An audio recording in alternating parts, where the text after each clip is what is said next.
खबरों का lunch box.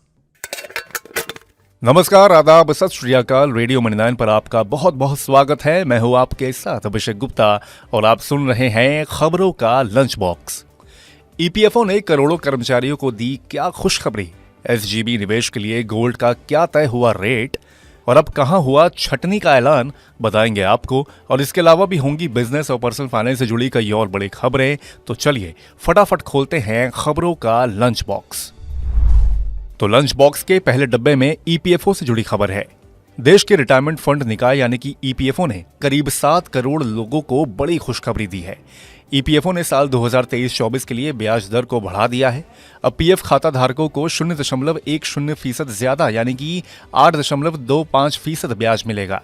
मार्च 2023 में कर्मचारी भविष्य निधि फंड में सरकार ने 2022-23 के लिए ब्याज दर 8.15% तय की थी।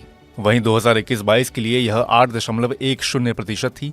मार्च 2022 में ईपीएफओ ने 2021-22 के लिए ब्याज दर को बीते 4 दशकों के मुकाबले कम करते हुए 8.1% कर दिया था। ये 1977-78 के बाद सबसे कम था।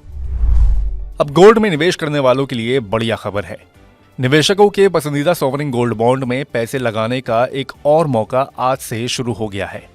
सॉवरिन गोल्ड बॉन्ड यानी कि एसजीबी 2023-24 सीरीज 4 के सब्सक्रिप्शन की शुरुआत आज 12 फरवरी से हो गई है। एसजीबी के लिए सब्सक्रिप्शन 5 दिनों तक यानी कि 16 फरवरी तक खुला रहेगा। रिजर्व बैंक के अनुसार एसजीबी की इस किस्त के लिए इश्यू प्राइस 6,263 रुपए प्रति 1 ग्राम तय की गई है। निवेशक सॉवरिन गोल्ड बॉन्ड को 1 ग्राम के मल्टीपल में खरीद सकते हैं, यानी इसे 1 ग्राम, 2 ग्राम, 3 ग्राम इस तरह के मल्टीपल में खरीदा जा सकता है। इस किस्त के तहत गोल्ड बॉन्ड 21 फरवरी को इश्यू किए जाएंगे। खोलते हैं लंच बॉक्स का अगला डब्बा।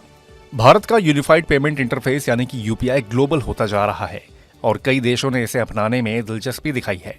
अब इसका और विस्तार होने जा रहा है। इसके तहत मॉरिशस और श्रीलंका में भी यूजर्स यूपीआई का इस्तेमाल कर सकेंगे। इस सेवा के जरिए इन दोनों देशों में जाने वाले भारतीय पर्यटक और भारत आने वाले मॉरिशस के नागरिक भी फायदे में रहेंगे। मॉरिशस के लिए रुपे कनेक्टिविटी भी शुरू की जाएगी। हाल ही में फ्रांस की राजधानी पेरिस में स्थित एफिल टावर पर भी यूपीआई की सर्विस शुरू की गई थी। फ्रांस इस सेवा को धीरे धीरे पूरे देश में लागू करने वाला है। अब देखते हैं कि लंच बॉक्स के अगले डब्बे में क्या है। मौजूदा वित्त वर्ष 2023-24 में डायरेक्ट टैक्स कलेक्शन में 20% का उछाल आया है। आंकड़ों के मुताबिक सरकार ने मौजूदा वित्तीय वर्ष में 10 फरवरी तक 18.38 लाख करोड़ रुपए डायरेक्ट टैक्स वसूला है। 10 फरवरी 2024 तक का ये कलेक्शन पिछले वित्तीय वर्ष के इसी अवधि के मुकाबले 2.71 लाख करोड़ रुपए ज्यादा है। वहीं इस साल का कलेक्शन सरकार की ओर से रिवाइज किए गए टारगेट का 80.23% है। वित्त मंत्री निर्मला सीतारमण ने 1 फरवरी को वित्त वर्ष 2023-24 के लिए डायरेक्ट टैक्स कलेक्शन की टारगेट को 18.23 लाख करोड़ रुपए से बढ़ाकर 19.45 लाख करोड़ रुपए कर दिया था। जरूरी चीजों के दाम घटने से जनवरी में रिटेल महंगाई घटकर 4.7% पर आ सकती है। बैंक ऑफ बड़ौदा की रिपोर्ट के अनुसार 20 मेन आइटम्स में से 18 की कीमतें घटी हैं। इसका सीधा असर महंगाई के कम होने पर दिखेगा। रिपोर्ट के अनुसार जरूरी वस्तुओं की कीमतें दिसंबर की तुलना में जनवरी में औसतन 1% घटी है। ये दिसंबर 2023 के बाद सबसे ज्यादा गिरावट है। इनमें खासकर सब्जियों के दाम तेजी से घटे हैं। ऊर्जा की कीमतें इस दौरान स्थिर रही हैं। जिन सब्जियों के दाम तेजी से घटे हैं उनमें आलू प्रमुख रूप से है। वहीं सभी तरह के खाद्य तेलों के खुदरा दाम भी जनवरी में घटे हैं। इनके अलावा दालों की कीमतें भी कम हो रही हैं। वनस्पति तेल के दाम जहां 9.7% घटे हैं, वहीं मसूर दाल की कीमतें 0.5% घटी हैं। वहीं आलू के दाम भी 1.8% तक घट गए हैं। अब लंच बॉक्स के अगले डब्बे में छटनी से जुड़ी खबर है। दुनिया भर में जारी छटनी के दौर के बीच अब भारत में भी नौकरियां प्रभावित होने लगी हैं। वित्तीय संकटों से जूझ रही बजट एयरलाइन स्पाइसजेट अपने हजारों कर्मचारियों को काम से निकालने वाली है। कंपनी लागत कम करने के लिए ऐसा कर रही है। ईटी की एक रिपोर्ट के अनुसार स्पाइसजेट 1400 कर्मचारियों की छटनी करने वाली है, जो उसके टोटल वर्कफोर्स के करीब 15% के बराबर है।